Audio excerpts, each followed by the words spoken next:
नागलोक की राजकुमारी के साथ आपका विवाह। हमारा विवाह? कौन सी राजकुमारी के साथ? मेरी पुत्री राजकुमारी कयाधु के साथ।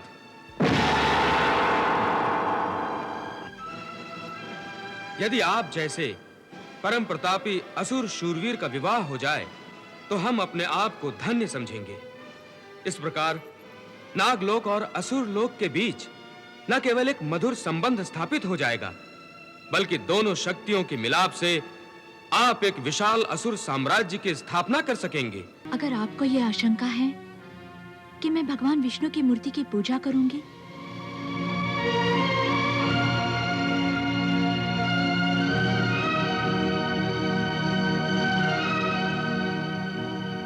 तो ये लीजिए स्वामी, इसे जहां चाहे वहां छुपा दीजिए।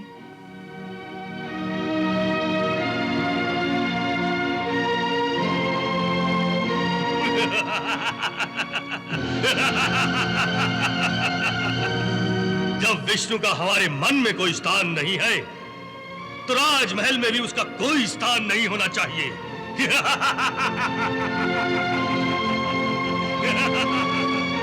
आस्था मन में होती है। आस्तिक का मन वो महान मंदिर होता है जिसमें सजी ईश्वर की मूर्ति को कभी कोई नहीं निकाल सकता। तुम लोग तो जानते हो कि मैंने असुरों के साम्राज्य को विशाल रूप देने के लिए एक और अंधकासुर को देवलोक पर चढ़ाई करने भेजा था, तो दूसरी तरफ हिरण्यकश्यप को नागलोक पर विजय प्राप्त करने के लिए भेजा था। हाँ गुरुदेव, हमें अच्छी तरह याद है। अंधकासुर ने तो परास्त होकर देवी गंगा के आगे घुटने टेक कर असुरों के नाम पर पट्टा लगा दिया, परंतु हिरण्यकश्यप ने असुरों का झंडा नागलोक में गाड़ दिया है। मैं अपनी दिव्य दृष्टि से देख रहा हूं।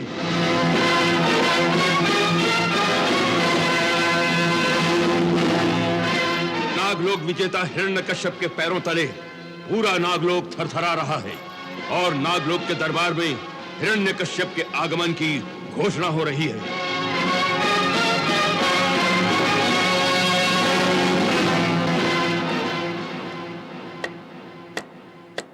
नागलोक विजेता परम प्रतापी असुर श्रेष्ठ हिरण्यकश्यप नाग दरबार में पधार रहे हैं।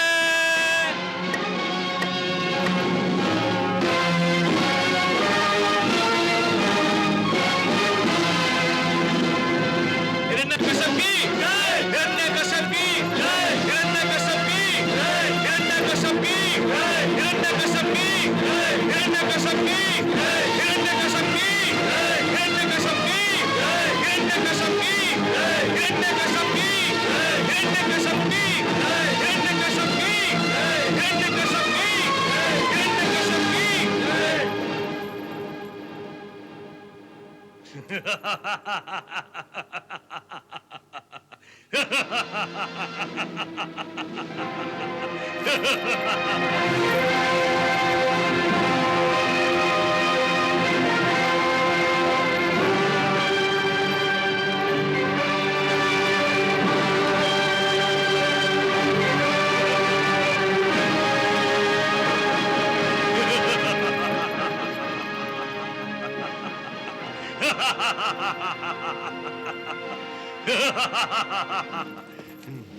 हिरण्यकश्यप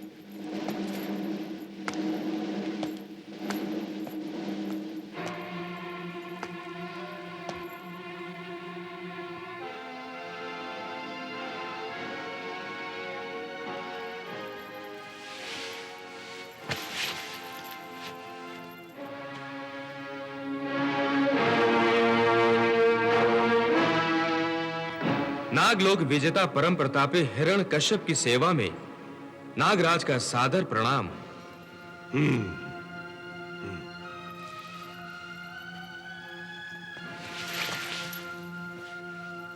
नागलोक का सिंहासन आप ही की प्रतीक्षा कर रहा था।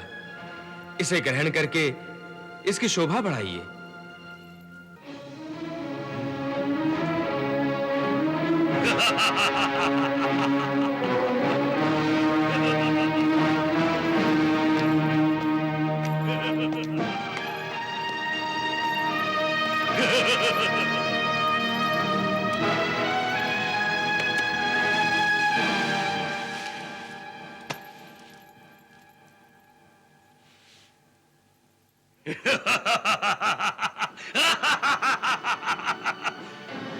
नागलोक नरेश, आज्ञा दीजिए शरणागत वत्सल। हे नागराज, तुमने हमारी शरण में आना स्वीकार किया है, इसलिए विधि के अनुसार समर्पण करो। जो आज्ञा।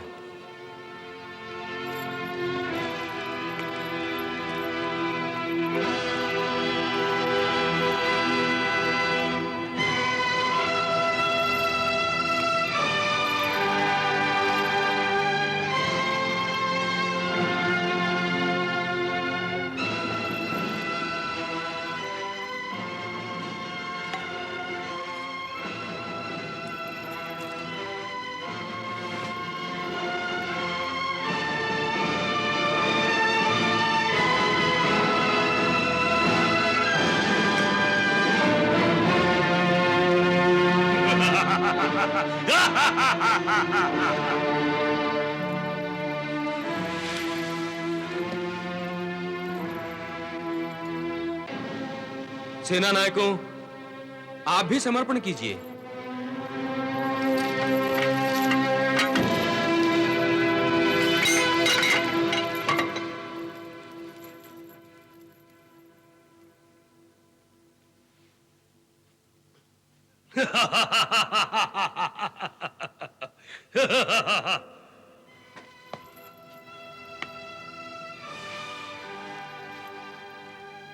नागराज, तुम्हारा मुकुट और तुम्हारी तलवारें हमारे ठोकरों में पड़ी हैं। तुमने और तुम्हारे समस्त सेना नायकों ने हमारे आगे घुटने टेक दिए हैं। यदि हम चाहें तो नागलोक में रक्त की नदी बहा सकते हैं। हमारे विरोध में एक भी तलवार नहीं उठेगी। परंतु समर्पण के बाद रक्तपात करने की क्या आवश्यकता है? आवश्यकता है नागराज, ताकि फिर कभी कोई नागलोक निवासी हमारे सामने सर और पीछे तलवार उठाने का साहस ना करे। नहीं नहीं नहीं नहीं, ऐसा अत्याचार मत कीजिए। आप जो चाहते हैं वो रक्त की एक बूंद बहाए बिना भी संभव है। आपके आगे मेरा सर भी सदा झुका रहेगा और आपके पीछे कभी कोई तलवार नहीं उठेगी। वो कैसे? अगर आपकी आज्ञा हो तो मैं एक ऐसा प्रस्ताव रखना चाहता हूं जिसमें नागलोक और असुरों के बीच एक मधुर संबंध स्थापित हो जाएगा। मधुर संबंध? अर्थात? अर्थात नागलोक की राजकुमारी के साथ आपका विवाह। हमारा विवाह? कौन सी राजकुमारी के साथ? मेरी पुत्री राजकुमारी कयाधु के साथ।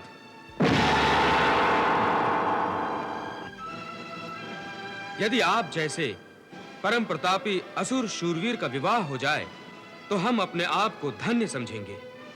इस प्रकार नागलोक और असुर लोक के बीच न केवल एक मधुर संबंध स्थापित हो जाएगा, बल्कि दोनों शक्तियों के मिलाप से आप एक विशाल असुर साम्राज्य की स्थापना कर सकेंगे।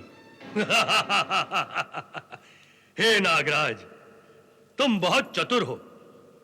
तुमने कयाधु जैसी सुंदर राजकुमारी से विवाह का प्रस्ताव रख के हमारी तलवार को कुंद कर दिया है और अपने राज्य को हमारे अधीन कर सुरक्षित बना दिया है।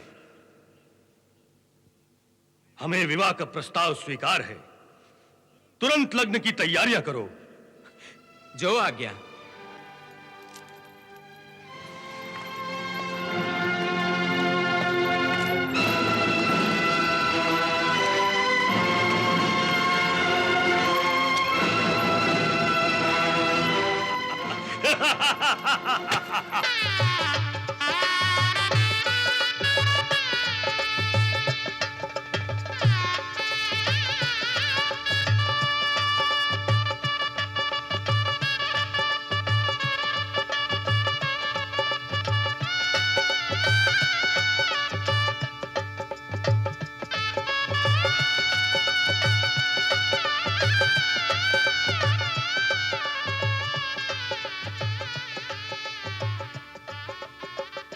धर्म विवश पितुमात की मनोदशा पहचान, कन्या देती लोकहित निज हित का बलिदान,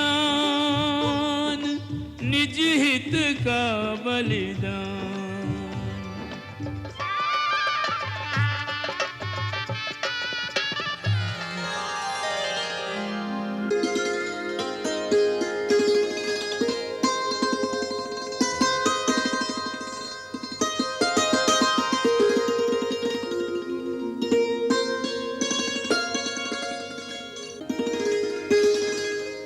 जैसा सुना था तुम उससे भी सुंदर हो। हमारे राजमहल में तुम जैसी सुंदर कोई रानी नहीं है।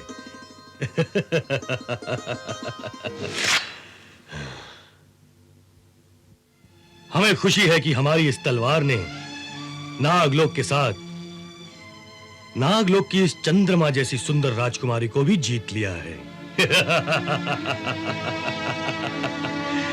हम अपनी इस तलवार पर जितना भी गर्व करें कम है।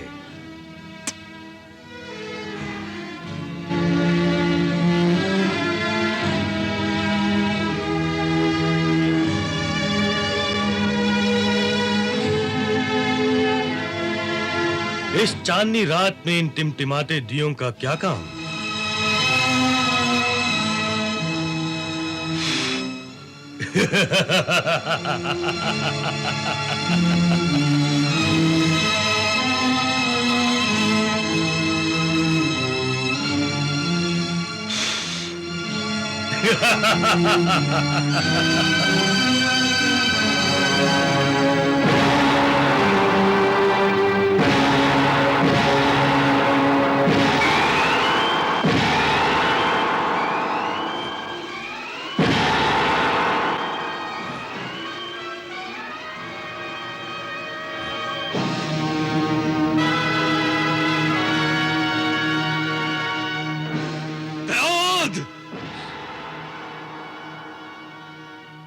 मेरे परम शत्रु की मूर्ति तुम्हारे कक्ष में कैसे आ गई? वो तो हमारे भगवान हैं। आज से मैं तुम्हारा भगवान हूं। पूजा करनी है तो मेरी करो, जब करना है तो मेरे नाम का करो, मेरे इस शत्रु का नहीं। भगवान विष्णु तो भक्तों के परम मित्र हैं। वो किसी के शत्रु कैसे हो सकते हैं? वो तो सबके भगवान हैं। भगवान नहीं, छलिया है ये। इसने छल से मेरे महापराक्रमी बड़े भाई हिरण्याक्ष का वध किया था। वो ये वराह का रूप धरकर आ गया था। ये विष्णु असुरों का परम शत्रु है, और जो विष्णु की पूजा करता है वो भी असुरों का शत्रु है। समझ गई?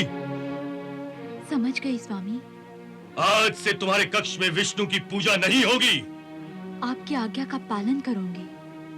विष्णु से घृणा करोगी तुम? तुमने जवाब नहीं दिया। आज से आप जैसा कहेंगे मैं वैसा ही करूंगी स्वामी। आपकी इच्छा के विरुद्ध मैं कुछ नहीं करूंगी। परंतु मैं तुम्हारी बात का विश्वास कैसे करूं? विष्णु भक्तों का कोई भरोसा नहीं होता। विष्णु की भांति वो भी छल कर सकते हैं।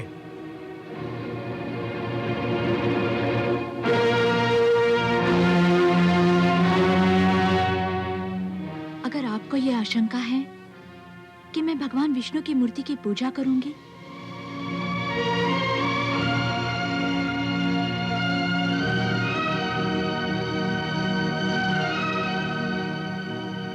तो ये लीजिए स्वामी, इसे जहां चाहे वहां छुपा दीजिए।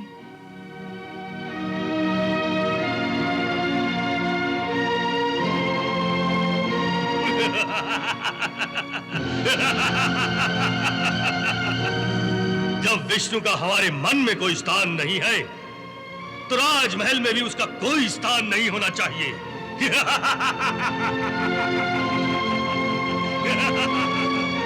आस्था मन में होती है। आस्तिक का मन वो महान मंदिर होता है जिसमें सजी ईश्वर की मूर्ति को कभी कोई नहीं निकाल सकता।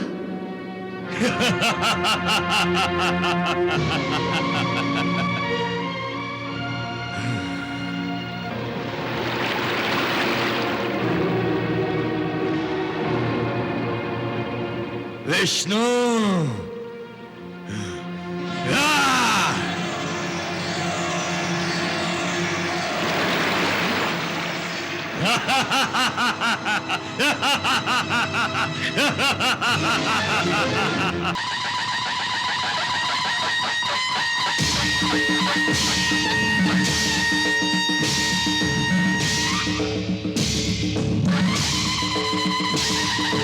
हिरण्यकश्यप की जय, हिरण्यकश्यप की जय, हिरण्यकश्यप की जय, हिरण्यकश्यप की जय, हिरण्यकश्यप की जय, हिरण्यकश्यप की जय, हिरण्यकश्यप की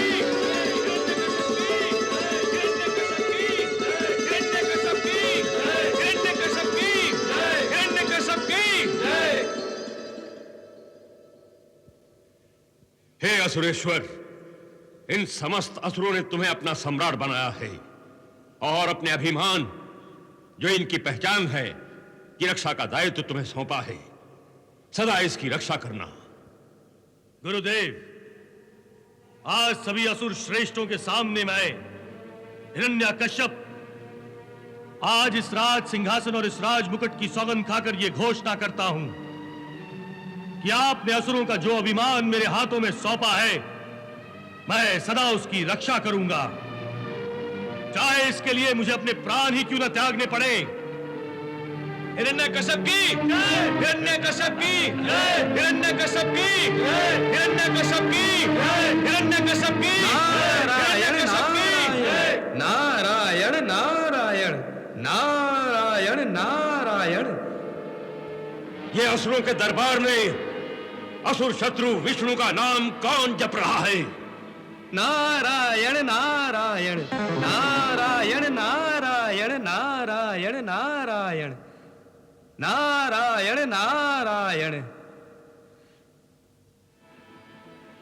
नारद मुनि के मुख से अपने प्रभु का नाम तो हर क्षण तीनों लोकों में गूंजता रहता है। इस गूंज को कभी कोई नहीं रोक सकता, परंतु हम रोक सकते हैं। नारायण नारायण नारायण। गुरुदेव, असुर सिंहासन पर मेरे बैठते ही देवताओं ने असुरों के परम शत्रु विष्णु के इस परम भक्त को यहां नारायण का जाप करने और हमारी छाती पर मूंग डलने भेजा है। कदाचित देवता ये समझते हैं कि गंगा के द्वारा अंधकासुर जैसे मूरख के हथियार डालने से असुर दुर्बल हो गए हैं। हे देवर्षि, ये देवताओं का भ्रम है जो अभी टूट जाएगा। प्रहरियों, बंदी बना लो इसे। नारायण नारायण नारायण नारायण नारायण नारायण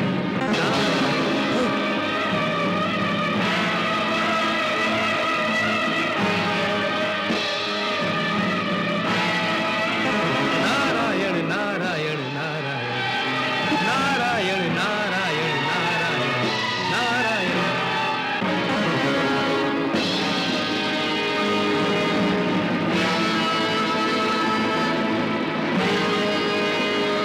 ये क्या अपनी माया से तुम बच्चों की भांति आंख पिचौली खेल रहे हो नारद? हिम्मत है तो प्रकट होकर सामना करो।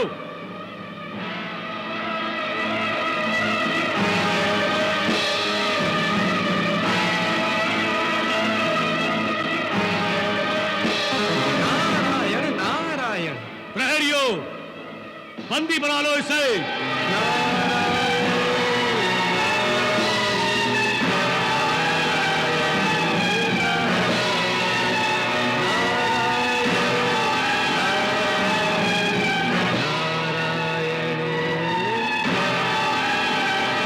देखते क्या हो, बंदी बनाओ इसे।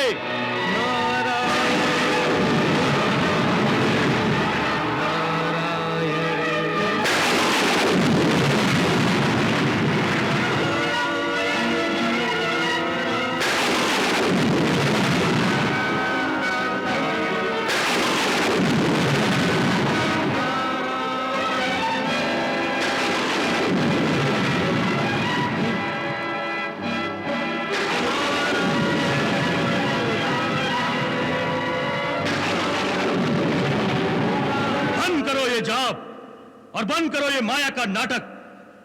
क्या तुम माया का यही नाटक दिखाने यहां आए हो?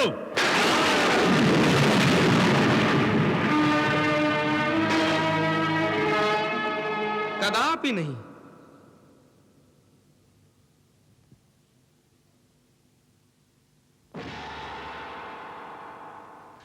ये तो आपने मुझे विवश कर दिया था। मैं ये चमत्कार दिखाने नहीं आया हूं। फिर तुम यहां क्यों आए हो? शिव भक्त असुरों के यहां विष्णु के परम भक्त का क्या काम? मैं गंगा मैया के आदेश का पालन करते हुए असुरेश्वर हिरण्यकश्यप के राज सिंहासन ग्रहण करने पर देवताओं की ओर से बधाई देने आया हूं।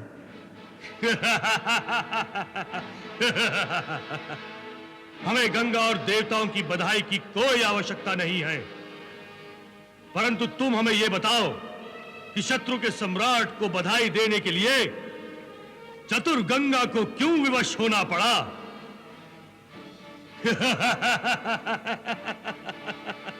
क्या हमारा असुर सिंहासन पर बैठते ही गंगा और सभी देवता हमसे भयभीत हो गए हैं? नहीं, उन्हें लगता है जो शक्तिहीन होते हैं, परंतु गंगा मैया और देवतागण तो स्वयं शक्तिशाली हैं, तो उन्हें भयभीत होने की क्या आवश्यकता? तो तुम देवताओं की शक्ति से डराने आए हो हम असुरों को? नहीं, एक मित्र दूसरे को डराता नहीं है। देवतागण और असुर जब मित्र बन गए हैं, तब दोनों के बीच भय का क्या स्थान? ये मित्रता का मुखौटा देवताओं ने क्यों पहन लिया देवर्षि? देवता और असुर दोनों के कल्याण के लिए। अच्छा, तो अब देवता भी असुरों का कल्याण सोचने लगे।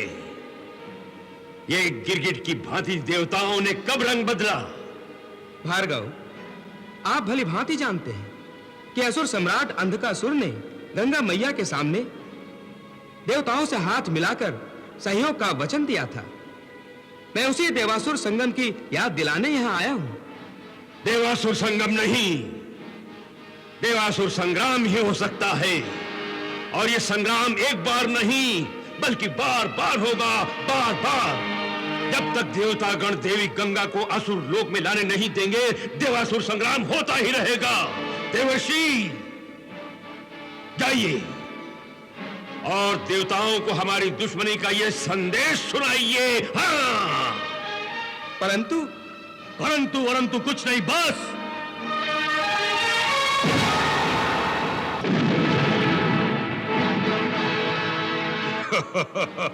तो तुम देवताओं की शक्ति से डराने आए हो हम असुरों को?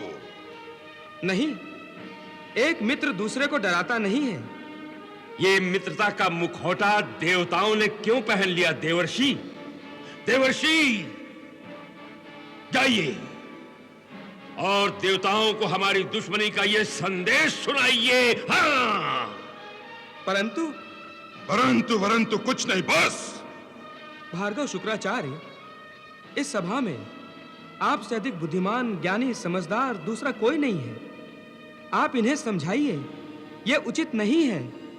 असुरेश्वर ने जो कह दिया वही उचित है।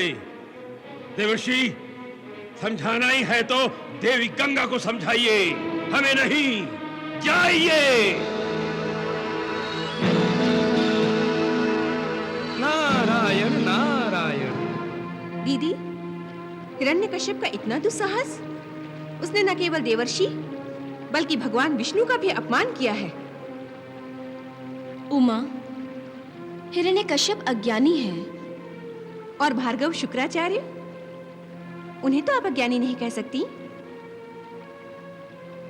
वह भी तो समस्त देवताओं का अपमान करते हैं। ऐसा वो केवल अपने अभिमान के अधीन होकर करते हैं। देवी उमा, अभिमानी के हाथों में ज्ञान उस दो धारी तलवार की भांति होता है, जिसके गलत प्रहार करने पर स्वयं तलवार चलाने वाले के लिए भी धोखा होता है। आप ठीक कह रही हैं दीदी। अभिमान का मारा प्राणी पड़ोस का घर जलाते हुए ये भूल जाता है कि आग उसके अपने घर को भी फूंक डालेगी। मैं तो दुश्मनी की इस आग को बुझा डालने का प्रयास कर रही हूँ, परंतु मुझे आशंका है कि असुर जब तक इस आग में स्वयं अपने हाथ नहीं जलाएंगे, उन्हें समझ नहीं आएगी। असुरों की इस सर्वोच्च राजसभा में देव ऋषि नारद का प्रकट होना देवताओं की शक्ति का प्रदर्शन ही था।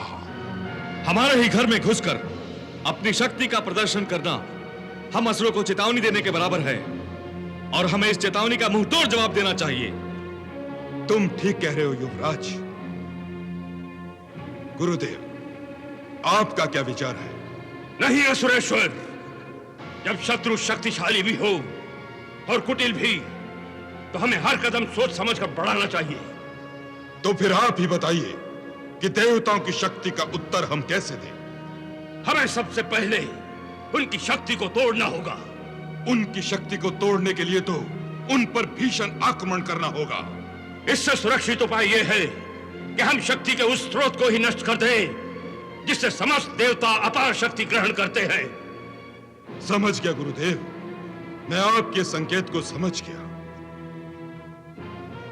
युवराज आह्लाद, आज्ञा सुरेश्वर। नागलोक, पृथ्वीलोक और हर उस लोक में जहां विष्णु की पूजा होती है, यज्ञों पर प्रतिबंध लगाने की घोषणा करो और सभी विष्णु की मूर्तियां और मंदिरों को ध्वस्त कर दो। जो आज्ञा सुरेश्वर।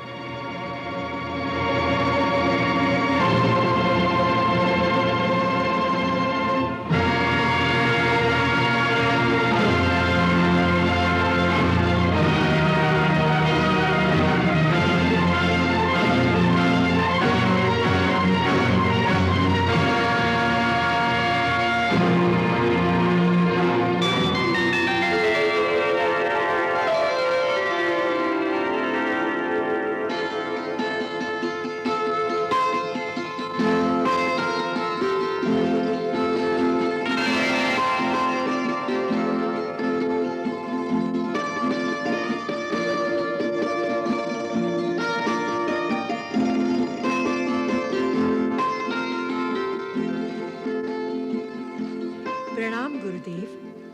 सौभाग्यवती भव। गुरुदेव, असुरेश्वर की इस नववधू को भी आशीर्वाद दीजिए। अखंड सौभाग्यवती भव। हे शुभांगी, हे सुलक्षणे, तुम्हें असुरेश्वर हिरण्यकश्यप जैसा प्रतापी, महाबलशाली और अजिंक्य पुत्र प्राप्त हो।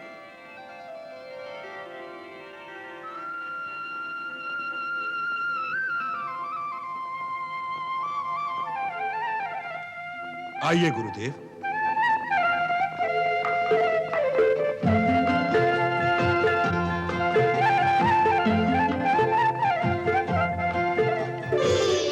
दीदी, ऐसा लगता है कि असुर कुल में भक्त प्रहलाद के जन्म लेने का आपका आशीर्वाद शब्द बदलकर शुक्राचार्य के मुख से निकल रहा था।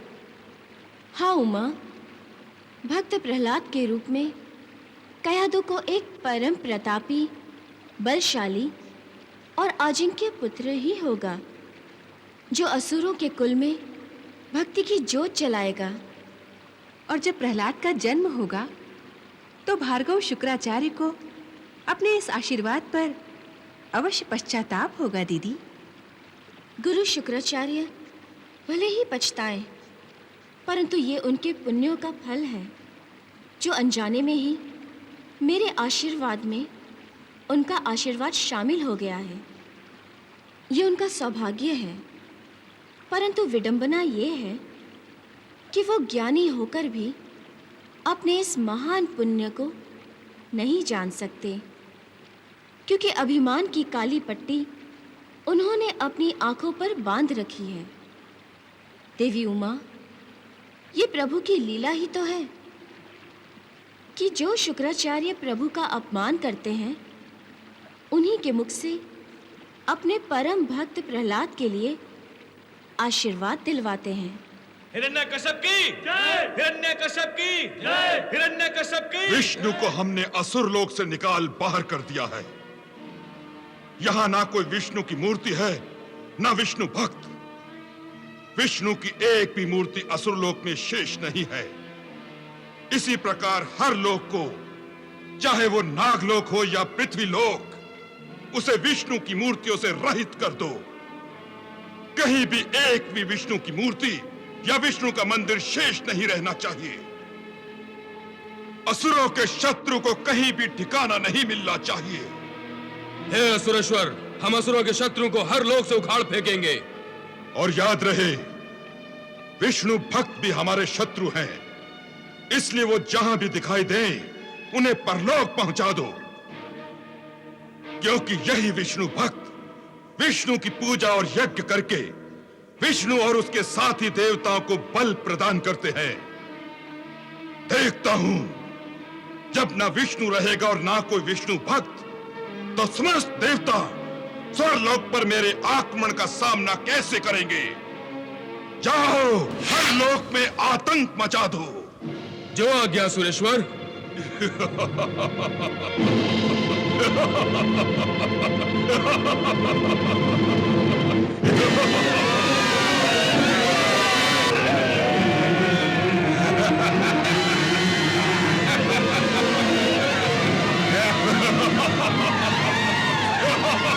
परंतु विष्णु तो हमारे भगवान हैं, वो हमारे परमेश्वर हैं। नहीं, ये भगवान नहीं, छलिया है। इन सारे विष्णु भक्तों का वध कर दो, एक भी बचने ना पाए। मार दो विष्णु भक्तों को।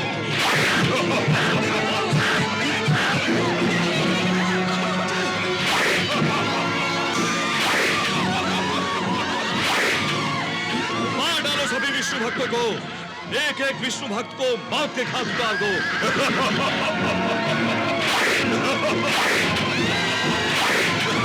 जला दो, मार डालो, ध्वस्त कर दो मूर्तियां।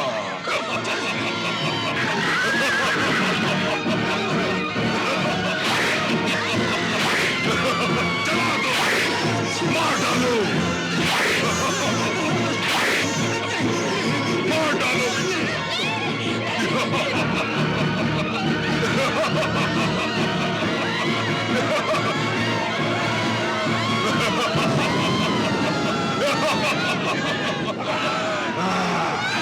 इन सारे विष्णु भक्तों का वध कर दो, एक भी बचने ना पाए। ना ये जीवित रहेंगे, ना हमारे शत्रुओं की भक्ति होगी।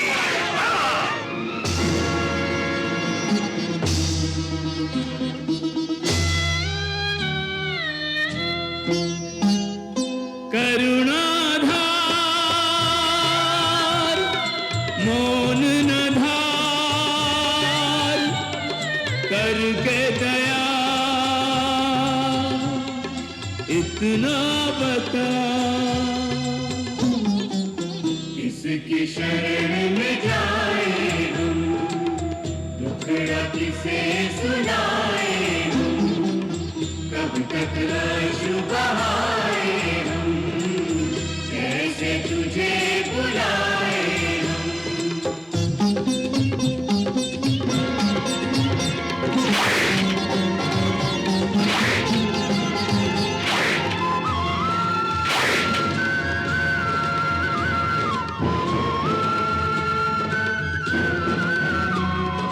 प्रभु मूर्तियों को तेरी हल खोज खोज कोई, हठ पापियों ने ठाना तेरे चिन्ह तक न छोड़े। ओ जग के रखवाले, स्वयं को आज बचा ले। करुणाधार मौन न धार, करके दया इतना बता। किसकी शरण में जाए हम, दुखड़ा किसे सुनाए हम, कब तक आंसू बहाए हम, कैसे तुझे बुलाए हम।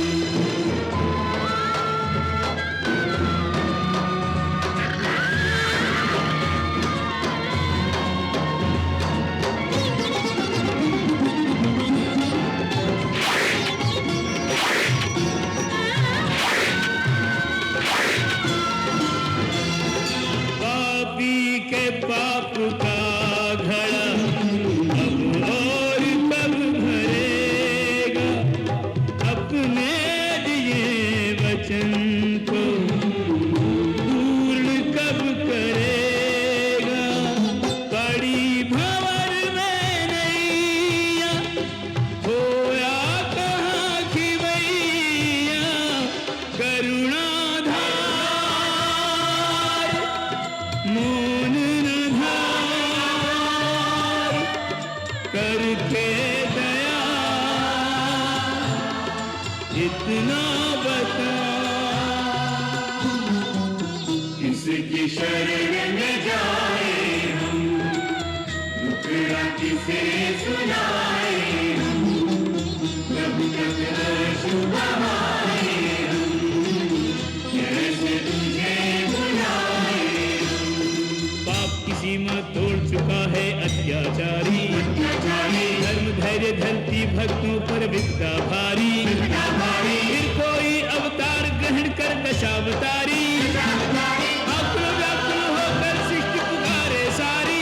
त्राहि मां, त्राहि मां, त्राहि मां, त्राहि मां, त्राहि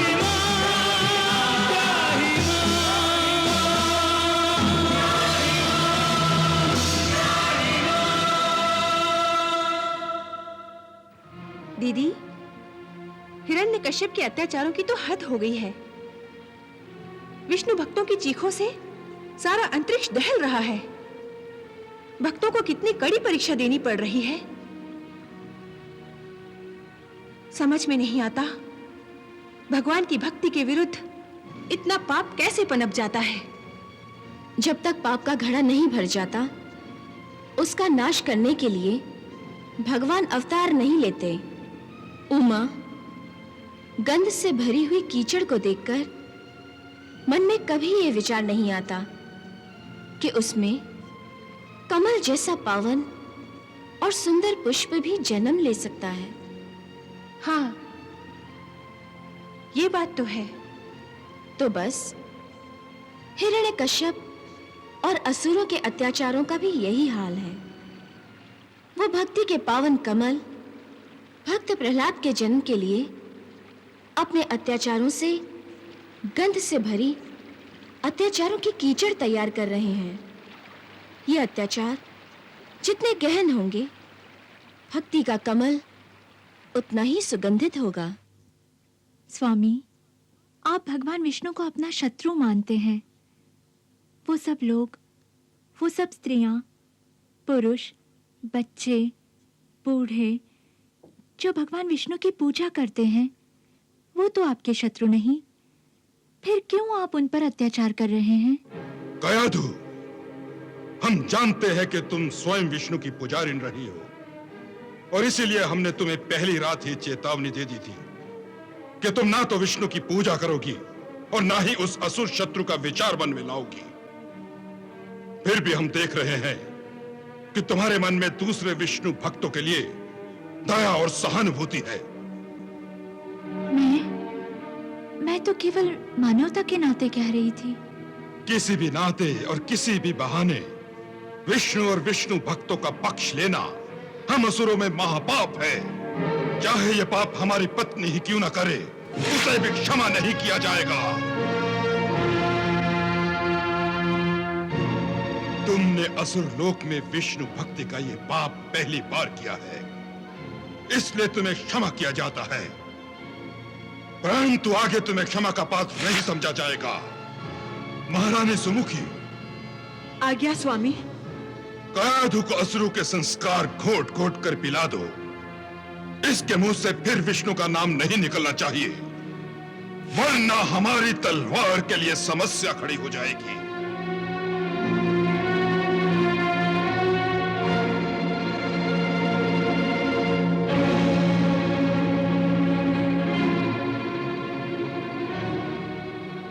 क्योंकि कयाधु से हम बहुत प्यार करते हैं।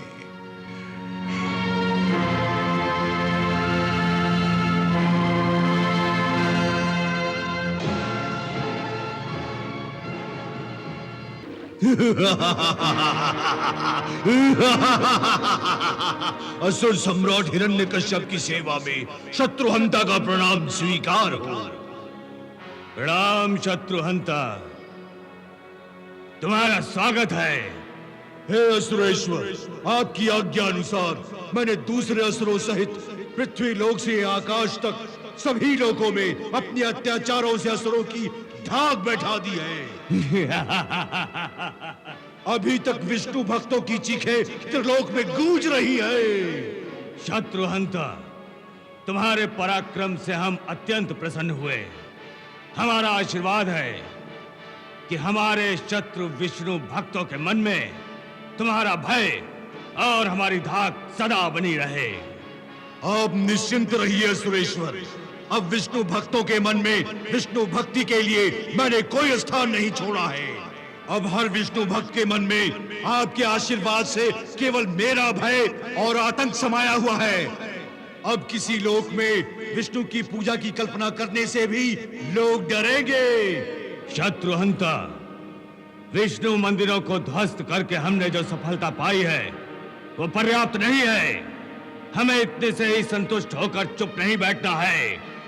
अभी देवलोक पर आक्रमण करके हमें असुरों के अपमान का बदला लेना शेष है। हम सभी प्रतिशोध की आग में जल रहे हैं और यह आग उसी समय शांत होगी जब हम देवताओं को पराजित करके गंगा को पाताल लोक ले आएंगे। स्वर्ग लोक पर आक्रमण करने के लिए हमारी व्याकुल आत्माओं को आपकी आज्ञा की प्रतीक्षा है। शत्रुहंता, मेरा मन भी चाहता है कि इसी समय देवलोक पर आक्रमण कर दूं, परंतु गुरुदेव शुक्राचार्य की आज्ञा के बिना हम ऐसा नहीं कर सकते। गुरु शुक्राचार्य भी तो देवताओं से प्रतिशोध लेने के लिए उत्सुक हैं। वो आपको अवश्य ही आज्ञा और आशीर्वाद देंगे। तब तक मेरे साथ तुम्हें भी प्रतीक्षा करनी होगी। तो फिर तब तक हम सब अपने शस्त्रों को धार लगाते रहेंगे। आज्ञा मिलते ही हमें शीघ्र याद कीजिए। प्रणाम। प्रणाम।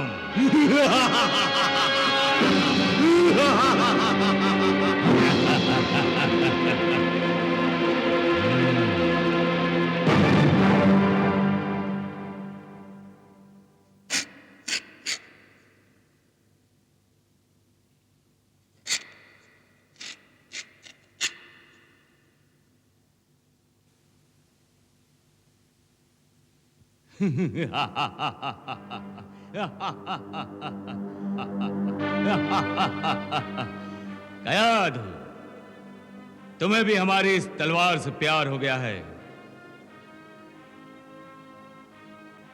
जो अकेले में से मयान से निकाल कर इसके दर्शन कर रही थी।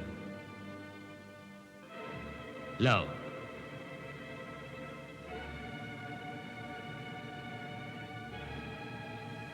कयाधु,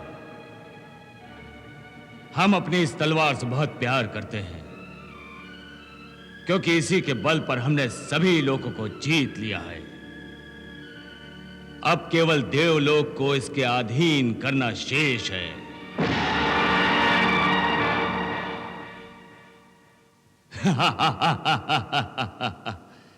कयाधु, जिस प्रकार हमारे जीवन में तुम्हारा आगमन शुभ प्रमाणित हुआ है, वैसे ही यह तलवार हमारे लिए सदा ही शुभ रही है।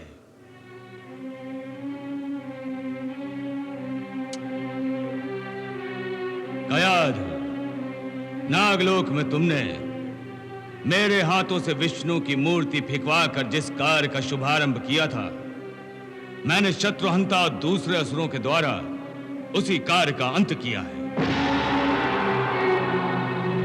मेरे असुरों ने समस्त लोकों में विष्णु के मंदिरों, विष्णु की मूर्तियों और विष्णु भक्तों के मन से विष्णु के प्रति श्रद्धा को नष्ट कर दिया है। अब किसी लोक में विष्णु का कोई नाम लेवा नहीं रहा। मेरी तलवार की धाक केवल लोगों के मन में ही नहीं, विष्णु के मन में भी बैठ गई है।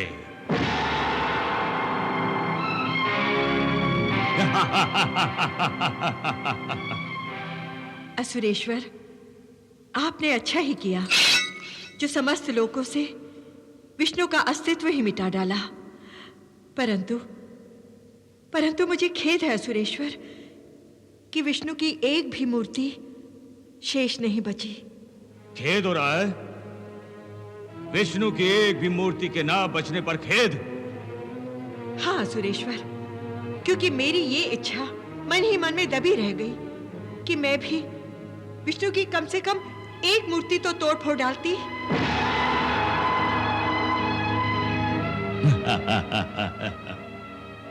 परंतु असुर लोक में तो क्या, कहीं भी विष्णु की एक भी मूर्ति का मिलना असंभव है। हे असुरेश्वर, अब विष्णु के स्थान पर आपको बैठना चाहिए।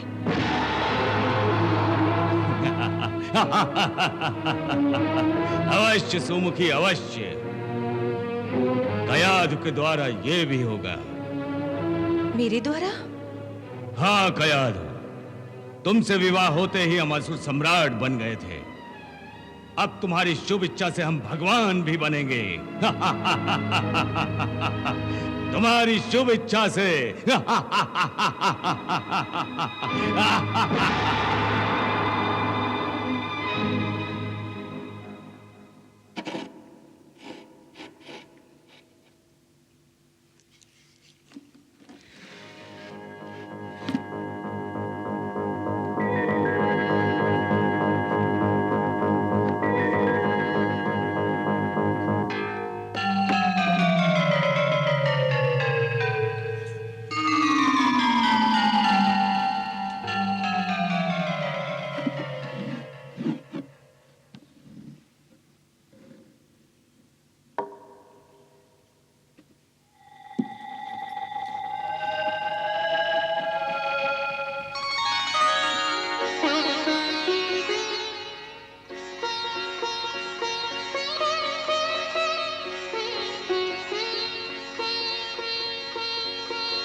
हे भगवान, इतनी बड़ी परीक्षा मत लो। मैं आपके दर्शन न करके, आपकी पूजा न करके अपने दिल पर पत्थर रख सकती हूँ, पर मेरे पति मेरे ही सामने आपका अपमान करें, ये आपकी ये बात कैसे सहन कर सकती है?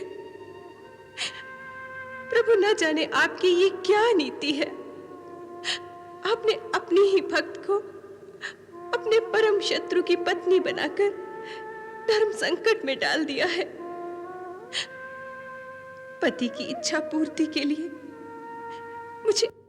मुझे भगवान को छुपा कर रखना पड़ रहा है।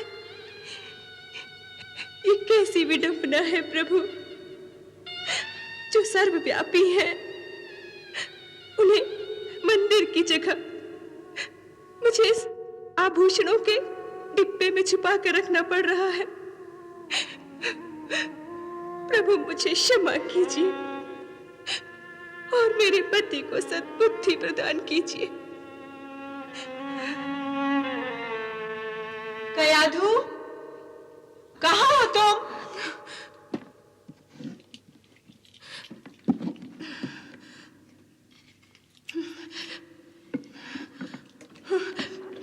कयाधु, कहाँ हो तुम? अरे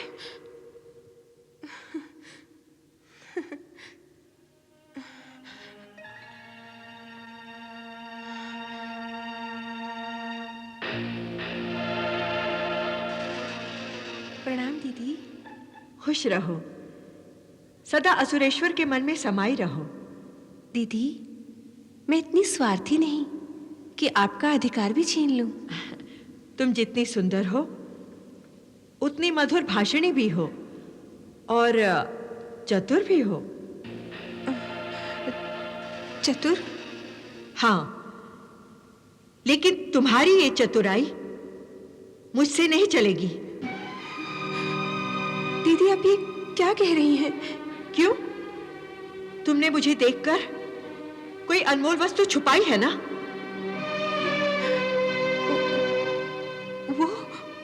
वो तो माताश्री के दिए हुए आभूषण हैं। आप चाहे तो उन्हें देख सकती हैं। आभूषण? आभूषण भी भला अनमोल होते हैं? असुरेश्वर से कहोगी तो हीरे मोतियों से जड़े आभूषणों का ढेर लगा देंगे तुम्हारे चरणों में। पर और तो मैंने कुछ नहीं छुपाया। देखो कयाधु, इस राजमहल में मुझसे कोई भी बात छुपी नहीं रह सकती, और तुमने मुझसे कुछ छुपाकर द्रोह किया है। नहीं नहीं, मैंने आपसे कोई द्रोह नहीं किया। तुमने मुझसे द्रोह किया है।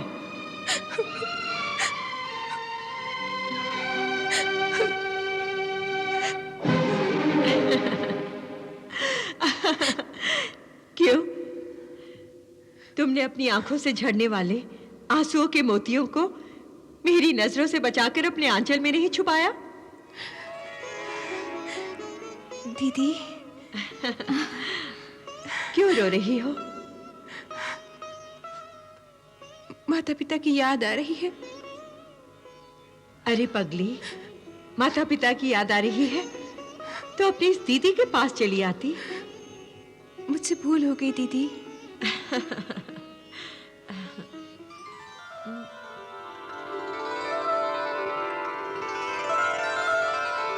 कयाधु, तुम्हारे इस कक्ष में ये कैसी अनोखी सुगंध फैली हुई है? जी जी, वो इस बक्से की होगी, चंदन का है ना। कुछ भी कहो कयाधु, ये सुगंध तो सीधे आत्मा में उतर जाती है। इसे सूंघकर मन को दिव्य शांति प्राप्त होती है। अरे, कितना सुंदर बक्सा है। एक बात कहूं कयाधु? आप आज्ञा कीजिए दीदी। ये बक्सा तो मुझे भेंट कर दो। जी, वो मैं नागलोक से आपके लिए और मंगवा दूंगी। ये माताश्री की विशेष भेंट है।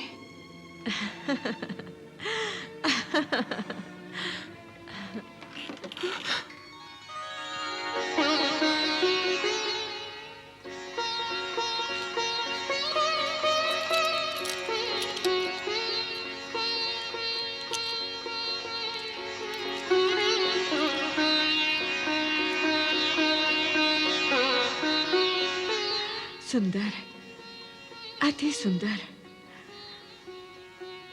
तुम जितनी सुंदर हो, ये सुंदर तुम्हारी माता का दिया हुआ ये हार है। घबराओ मत, मैं इसे नहीं लूंगी, क्योंकि मैं जानती हूं कि अपने मायके की हर चीज से हम स्त्रियों को विशेष प्यार होता है ना? देखो, अपने मायके की जब भी याद सताए तुम मेरे कक्ष में चली आया करो। जो आज्ञा दीदी। मैं जा रही हूं, मगर मेरे पीछे फिर रोने ना लगना। हाँ? अच्छा।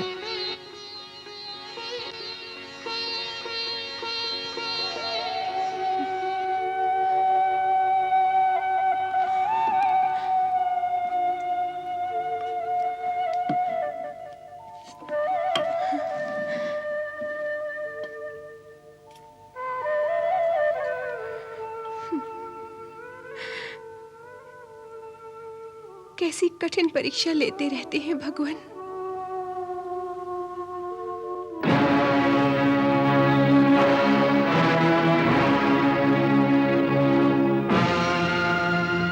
ओम नमो भगवते वासुदेवाय। असुरेश्वर अंधकासुर अंतरिक्ष में। ओम नमो भगवते वासुदेवाय। यह तो मेरा प्रिय मित्र अंधकासुर है, परंतु यह असुर लोक का राजपाट छोड़कर यहाँ क्या कर रहा है? ओम नमो भगवते वासुदेवाय। ओम नमो भगवते वासुदेवाय। ओम नमो भगवते वासुदेवाय। प्रणाम मित्र। स्तंभासुर, तुम? प्रणाम।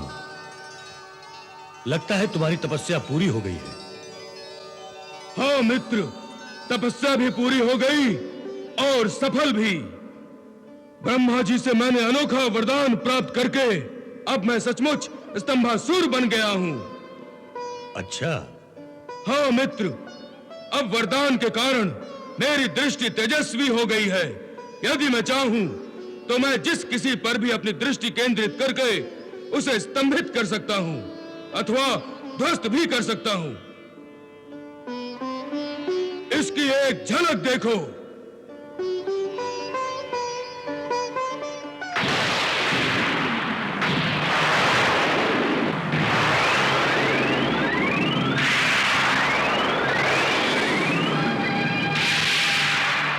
वाह स्तंभासुर,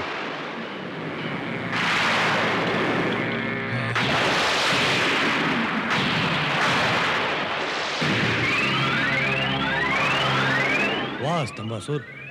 मित्र, मैंने तो ब्रह्मा जी से यह अनोखा वरदान प्राप्त करने के लिए तपस्या की थी, परंतु तुम किस लिए तपस्या कर रहे हो? मुक्ति पाने के लिए। मुक्ति पाने के लिए? हाँ मित्र, गंगा मैया ने मेरी अंतरात्मा में भक्ति की ज्योत जलाकर मुझे मुक्ति का मार्ग दिखाया है। मैं तो असुरों को भी मुक्ति का मार्ग दिखाना चाहता था, परंतु क्या मित्र? परंतु इसे द्रोह समझकर गुरु शुक्राचार्य ने मुझे असुर लोक से ही बहिष्कृत कर दिया। नहीं। हाँ मित्र, मेरे स्थान पर मेरे काका हिरण्यकश्यप को असुर सम्राट बनाया गया है। अब मैं असुरेश्वर नहीं रहा। यह तो तुम्हारे साथ अन्याय हुआ है। परंतु मुझे तो अब भक्ति में ही आनंद मिल रहा है। असुर सिंहासन की लालसा मन से ही मिट गई है। राजपाट का मोह और लोभ सब समाप्त हो गया है। नहीं मित्र, यह अन्याय ही है कि एक राजा से अकारण ही उसका सिंहासन छीन लिया जाए। यदि तुम स्वयं सिंहासन त्याग देते तो बात दूसरी थी। उन्होंने यह समझा होगा कि तुम कुछ नहीं कर सकते, परंतु उन्हें पता नहीं कि मैं अभी जीवित हूं। अंधकासुर, तुम्हारा यह मित्र अपनी मित्रता निभाएगा, तुम्हें तुम्हारा अधिकार अवश्य दिलाएगा। अच्छा हुआ जो मैंने ब्रह्मा जी से यह वरदान प्राप्त कर लिया है। अब मैं अकेला ही समस्त असुरों के लिए पर्याप्त हूं। नहीं मित्र, तुम मेरे लिए ऐसा कुछ नहीं करोगे। मैं अवश्य ही करूंगा। मैं हिरण्यकश्यप और गुरु शुक्राचार्य को तुम्हारे साथ किए गए अन्याय के लिए छोड़ूंगा नहीं। नहीं असुरराज, नहीं। मैं तुम्हें इतनी जल्दी स्वर्ग लोक पर आक्रमण करने की आज्ञा नहीं दे सकता। परंतु क्यों गुरुदेव, क्यों? आपकी आज्ञा अनुसार हमारे असुरों ने सभी लोकों में विष्णु मूर्तियों, विष्णु मंदिरों को ध्वस्त कर दिया है। अब कहीं कोई यज्ञ नहीं हो रहा है, इसलिए यज्ञ द्वारा देवताओं को मिलने वाली शक्ति का प्रवाह थम गया है। अब उनकी शक्ति वो नहीं रही जो पहले थी। अब तो हम उन पर आक्रमण कर सकते हैं। असुर सम्राट, देवताओं की शक्ति कम अवश्य हुई है, परंतु उनकी शक्ति अब भी असुरों की शक्ति से बहुत अधिक है। इसलिए इतनी शीघ्रता दिखाने की कोई आवश्यकता नहीं। गुरुदेव, तो हम क्या करें? देवताओं के विरुद्ध भड़के हुए असुरों के क्रोध को ठंडा हो जाने दें? देवताओं के विरुद्ध असुरों का क्रोध उस ज्वालामुखी की भांति है जो कभी ठंडा नहीं होता। तुम उसकी चिंता मत करो हिरण्यकश्यप। हाँ, असुरों के क्रोध की शक्ति में वृद्धि के लिए तुम्हें और शक्ति ग्रहण करनी होगी। गुरुदेव, मैं असुरों के लिए कुछ भी करने को तैयार हूं। आप मेरा मार्गदर्शन कीजिए, बताइए मुझे क्या करना है। तपस्या। हे असुर सम्राट, तुम्हें शक्ति प्राप्त करने के लिए तपस्या करनी होगी। ब्रह्मा जी की तपस्या। तुम कठोर तपस्या करके ब्रह्मा जी को इतना प्रसन्न कर दो कि वो स्वयं तुम्हें वरदान देने के लिए विवश हो जाएं। तब तुम उनसे शक्ति के साथ साथ अमृतत्व का वरदान भी मांग लेना। हे असुर सम्राट, सभी देवता अमर हैं और सभी असुर नश्वर हैं। ये अमृतत्व ही है, अमृतत्व, जिसके कारण देवताओं का पलड़ा असुरों के पलड़े पर भारी हो जाता है। परंतु जब तुम ब्रह्मा जी से अमृतत्व का वरदान प्राप्त कर लोगे तो कोई भी देवता तुम्हें कभी भी मार नहीं सकेगा और तुम प्रलय होने तक उनसे युद्ध कर सकोगे। लंबे और अंतहीन युद्ध से घबराकर देवता तुम्हारे सामने हथियार डाल देंगे और इस प्रकार तुम देवी गंगा को असुर लोक लाकर उससे असुरों की सेवा करवा सकोगे। और एक एक करके स्वर्गलोक सहित तीनों लोकों पर अमर हिरण्यकश्यप का झंडा लहराएगा। तुम त्रिलोकी नाथ बन जाओगे, त्रिलोकी नाथ। गुरुदेव, मैं समय नष्ट किए बिना तुरंत ही तपस्या के लिए जाना चाहता हूँ। आप मेरे उद्देश्य की सफलता के लिए आशीर्वाद दीजिए। विजयी भव। क्षमा कीजिए असुरेश्वर, तपस्या करना अच्छी बात है, परंतु अमरत्व प्राप्त करने के लिए तपस्या करना व्यर्थ है। अच्छा, संसार में कोई प्राणी अमर नहीं है।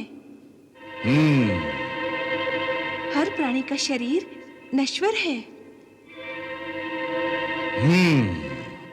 महाराज, इसीलिए कहती हूँ कि अमरत्व प्राप्त करने के लिए तपस्या करना, मृगजल का पीछा करना है।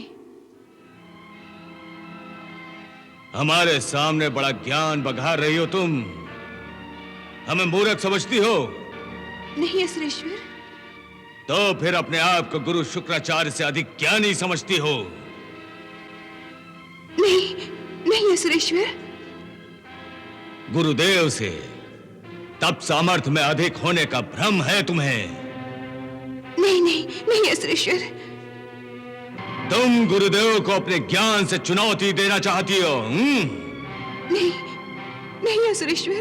फिर तुम हमें गुरुदेव के विरुद्ध भड़काकर उनका विरोध करने की सीख क्यों दे रही हो? क्यों? मैं तो ऐसा सोच भी नहीं सकती। तुम सोच नहीं सकती? फिर कौन है जिसने सोच तुम्हारे मस्तिष्क में डाली है? किसने तुम्हें भड़काया है? भड़काया नहीं, उकसाया है। कौन है वो विद्रोही? हम अभी उसके जीवन का अंत कर देंगे। जिसने मुझे आपको रोकने पर उकसाया है, आप उसे नहीं मार सकते। क्यों नहीं मार सकता? क्योंकि उसने अभी जन्म भी नहीं लिया सुरेश्वर। क्या बक रही हो तुम? हाँ सुरेश्वर, उसने अभी जन्म नहीं लिया, सो आप उसके जीवन का अंत नहीं कर सकते। क्यों नहीं कर सकते? क्योंकि पिता अपने पुत्र की रक्षा करता है, हत्या नहीं। पिता अपने पुत्र की रक्षा करता है। पिता? कयाधु।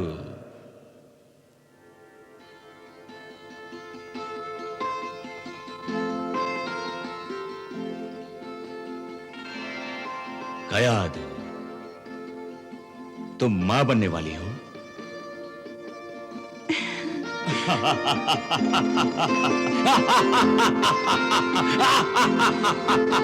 हम भी कितने मूर्ख हैं जो इतनी सी बात नहीं समझ सके कि हम बाप बनने वाले हैं। तो इसी कारण तुम हमें तपस्या के लिए जाने से रोकना चाहती हो। हाँ सुरेश्वर, मैं नहीं चाहती कि जब आपका पुत्र जन्मे तो आप उससे दूर हों। उसके सिर पर आपके आशीर्वाद की छाया ना हो। स्वामी, मुझे कहने की आज्ञा दीजिए। संसार में किसी को अमृत प्राप्त नहीं है, परंतु फिर भी प्राणी अपनी संतान और फिर अपनी संतान की संतान इनके रूप में जीता है। यही अमरत्व है। इसीलिए स्वामी, अपने पुत्र को उसके जन्म से पहले ही छोड़कर अमृत प्राप्ति के लिए जाना उचित नहीं है। कयाधु, हमें अमरत्व की आवश्यकता अपने लिए नहीं है। हम भी औरों की भांति अपनी संतान के रूप में सदा जिएंगे, परंतु हम केवल पिता नहीं, असुर सम्राट भी हैं, और हम असुरों के हित की सुरक्षा और उनके कल्याण के लिए अमर बनना चाहते हैं। इसलिए हम तपस्या के लिए अवश्य जाएंगे, परंतु जाने से पहले हम पिता होने का कर्तव्य भी अवश्य निभाएंगे। हमारे पुत्र और असुरों के राजकुमार के आगमन की खुशी हम अपनी असुर प्रजा के साथ मनाएंगे। धूम मचा देंगे हम, धूम। प्रतिहारी,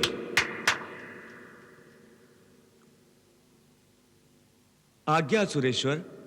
जाओ प्रतिहारी, हमारी ओर से समस्त असुरलोक में घोषणा कर दो कि कल असुरलोक के प्रत्येक घर में घी के दिए जलाए जाएं। हमारी ओर से पूरे असुरलोक में मदिरा की नदियां बहा दी जाएं। नाच हो, गाना हो, खुशियां ही खुशियां मनाई जाएं। हमारी रानी कयाधु मां बनने वाली है।